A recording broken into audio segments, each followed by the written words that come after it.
Hi guys, so I wanted to spend a little bit of time talking to you about the Talos Pain engine. I've actually ordered some more to add to my collection, but what I've done is I've set up all the weapons and we're going to have a quick chat about how it performs in the game.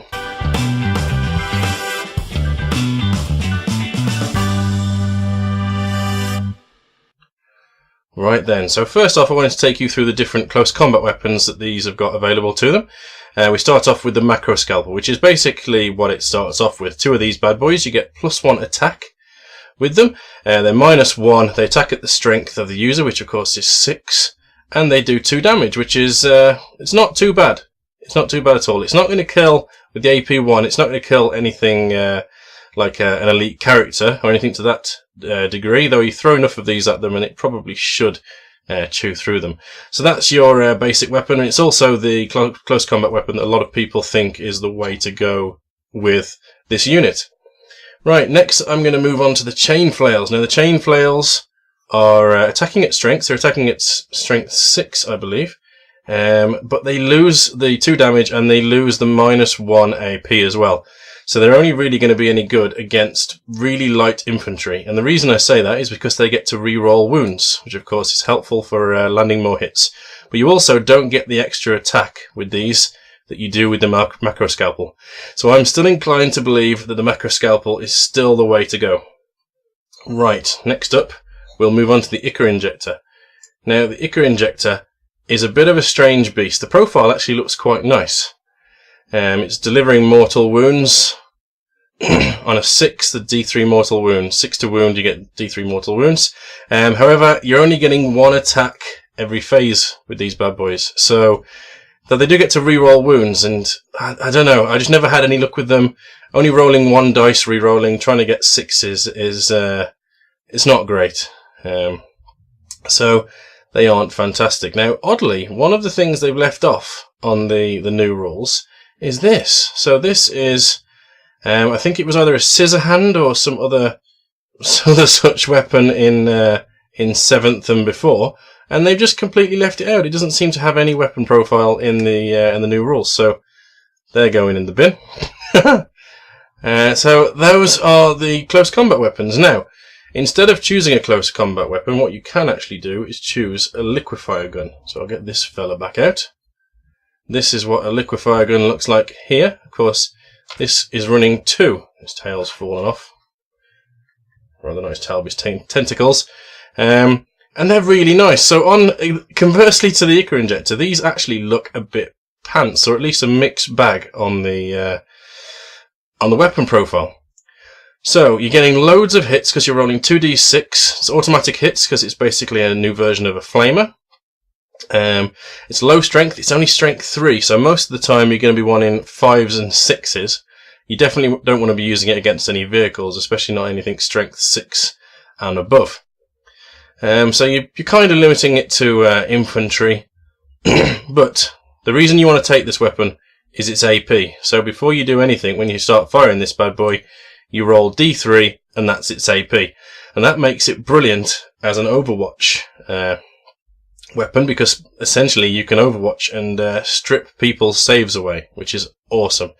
It's a really strange weapon, but with my bad luck I need to roll as many dice as I can, and this weapon here has proved to be very useful to me in the past. So that is the liquefier gun. Now I wanted to move on to the other guns that are available, namely the ones that are on tails. So I'll start off with this strange little weapon here.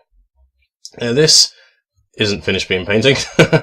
This is a stinger pod. Now I absolutely love stinger pods, and again it goes back to rolling lots of dice, like with the liquefier gun. Excuse me.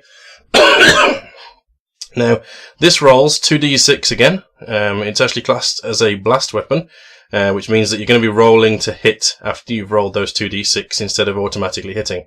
But this again is strength 5. So this is a lot better than the liquefier gun, and it's certainly a lot better than the Splinter Cannons that we'll go through in just a moment, just simply because of that high strength, which means that it can threaten vehicles. And of course Splinter is poison, which means you're only wounding on 5s.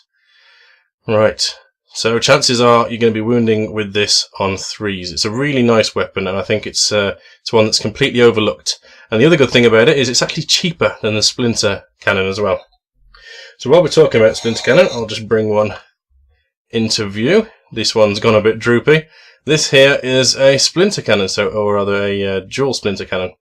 Now these are poison weapons. It's rapid fire. You need to get close. You need to get within, I think it's 18 inches or 16 to actually be doing anything with these, because that's only going to shoot 6 shots unless you're within, I think it's 16, and then it starts pumping out 12 shots.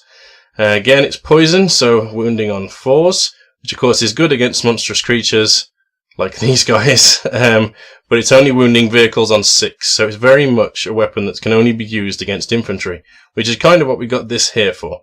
And they both, to be honest, both have to get fairly close, so if you are building for anti-infantry, this might be one of the ways to go. I think it's definitely a good alternative to the Splinter Pod in terms of taking out hordes of infantry. Possibly more reliable because you're not getting the random number of shots. I don't know.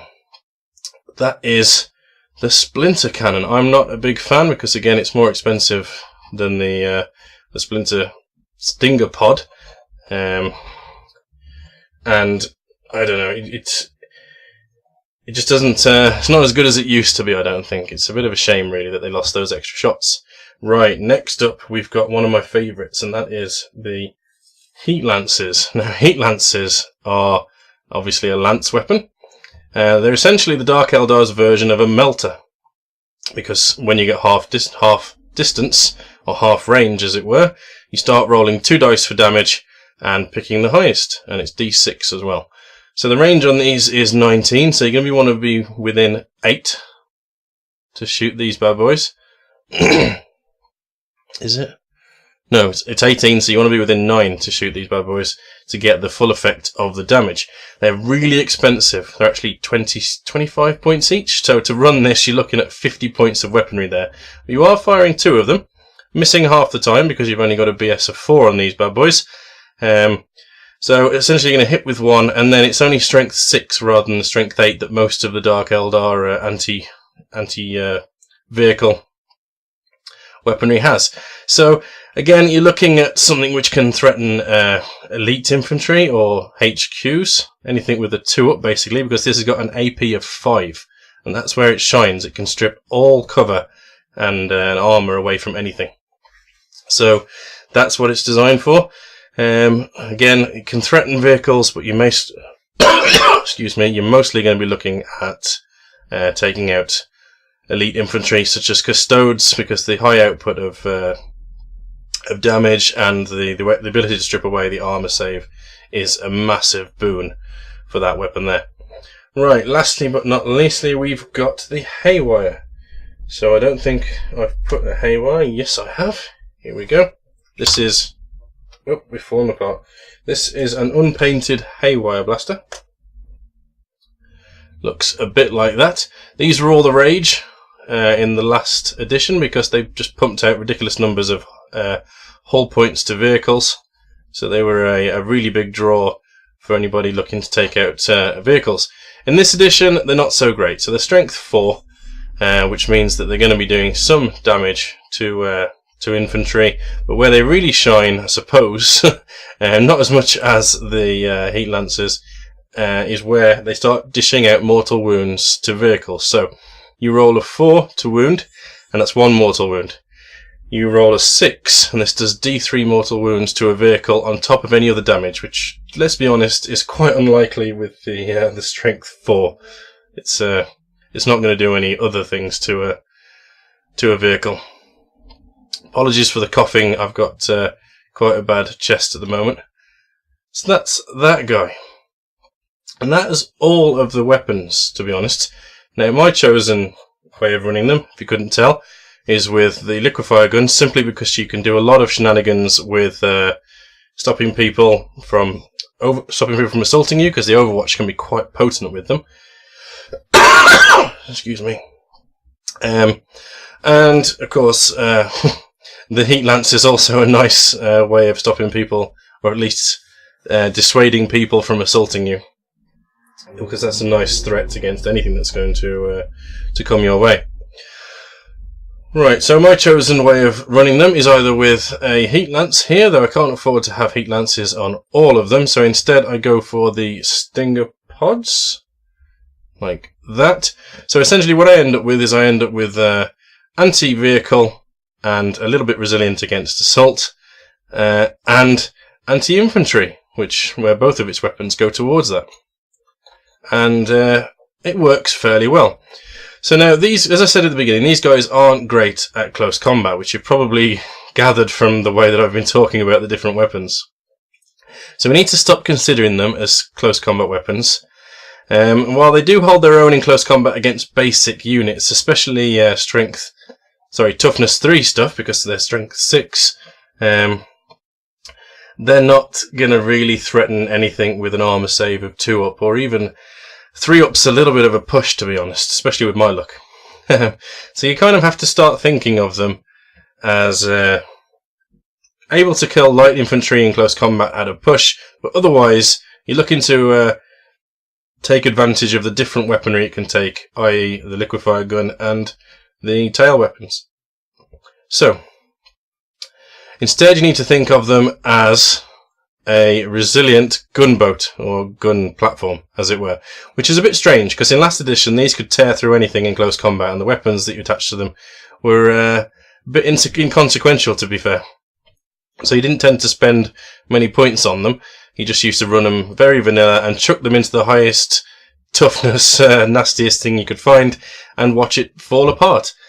But this edition, instead of just having a 3 up armor save that used to get stripped away, and a feel no pain of 5 up, these guys have now got a 3 up armor save.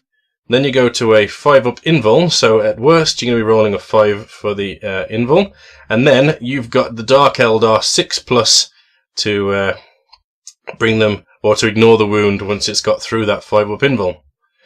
So yeah, on paper it doesn't sound that great, but when you actually play a game with these guys, the resilience really does start to show. I was really surprised at how resilient these guys are, and a lot of people have been posting experience saying that they've been running just 1 or 2 of these, and because they used to be worrying in 7th, they've drawn a lot of shots and they just absorb all of it, which of course is great for the rest of your army, helping that to survive. Right, so because they're not great at close combat, the liquefier gun is awesome because it dissuades people from assaulting you, and it's also a weapon that can threaten people at a range as well. So these guys move 8 inches. Then you've got the Dark Eldar on turn 2 being able to re-roll advances and charges. So let's say 8 inches plus 4, which is going to be roughly what you're going to roll, plus the ranger's weapon, which is 8. That gives this gun, and because it's a flamer, it's not going to be affected by the advancing. I don't know what to say. So you've got a threat range of 20 inches on this. So if you've got some elite infantry you need to get rid of, and you've got some of these within 20 inches, you can really bring these guns to bear and give them hell. And like I said as well, it's a really good way of thinning out elites that are trying to assault these guys. So I suppose it does work well in that favour, because these are quite good at killing basic infantry. It's the elites where they start to really struggle, and this works to thin those elites out before they actually get to hitting these guys. So that works quite nicely. Right, the ability as well to retreat one of these guys, and because you can run them in single units, you can retreat one and the other ones can move into combat range and just let loose with heat lances and liquefier guns and just decimate anything in front of them. So I found that's been really helpful as well. Although you do stop the one of them from doing anything that turn, it's worked out fairly well. So that is basically my thoughts on how to run these guys. I'm working on a 2,000 point list which has 3 homunculuses and 11 or 12 of these bad boys, and that's something like 180 toughness 6 or 7 wounds, which is an absolute ton. I was going to swear then. And it should prove to be quite difficult. I don't know whether, I don't think it's actually a competitive list, because these guys only stay on the bottom floor of ruins. So if somebody puts a an objective up on a level of a ruin, these guys aren't going to be able to capture it. But I think just the sheer resilience of them and the wandering around the battlefield, and the fact that there's going to be 11 or 12 of them roughly, just heading off into different parts of the table, it should be really interesting. I'm really enjoying playing these. I can actually fit 4 of these and 2 Chronos and 1 or 2 Homunculuses, or 5 of these I think, into a 50 point or 50 power point 1000 point list, which is what the level I've been running them at until I get my next 5, which takes me up to 12, when I can start messing around with larger numbers and seeing how that runs. They're actually really fun to use, and just because they roll a lot of dice when they're attacking, and and because they all roughly do the same thing, except for the tail weapons that I'm going to be equipping them with to take on the different types of enemy, it's actually really relaxing to play them, because you don't have to cram all that knowledge into your head. You can actually just quickly just play it and do what you do. Of course, there's going to be armies that have a lot of melter and sort of las cannons, that sort of thing, that are going to really give these guys a hard time. But in my experience, that 5-up invul really goes a long way to sort of save these guys from a lot of that damage. And then the 6-up to ignore it as well is just a bonus. It's weird, I found them to be, like I say, really resilient, and on paper I wasn't impressed with them at all. I actually only ran them all together in a group of 5 or 6, just as a laugh to see how well they did, and I actually won that game. Or it was incredibly close anyway, which was fantastic, and they were against deep striking scions with melters, so I was really happy with it, and that's what has driven me to buy the extra ones, so I can run them all at 2,000 points. Like I say, it's not going to be competitive, but I am really enjoying them, and they certainly have a place in the Dark Eldar army. Hopefully that's helped you figure out how to use your Talos, and if you want to buy your own Talos, of course. If you've got any questions at all on how they run, any sort of criticisms on what I've said, feel free to put them down in the comments and we'll have a chat. Right then, that's about all I wanted to cover, I think. So keep up with me in between my videos over here. Thank you very much for watching, and again, apologies for all the coughing, and hopefully I'll see you in the next one. Stay well, guys.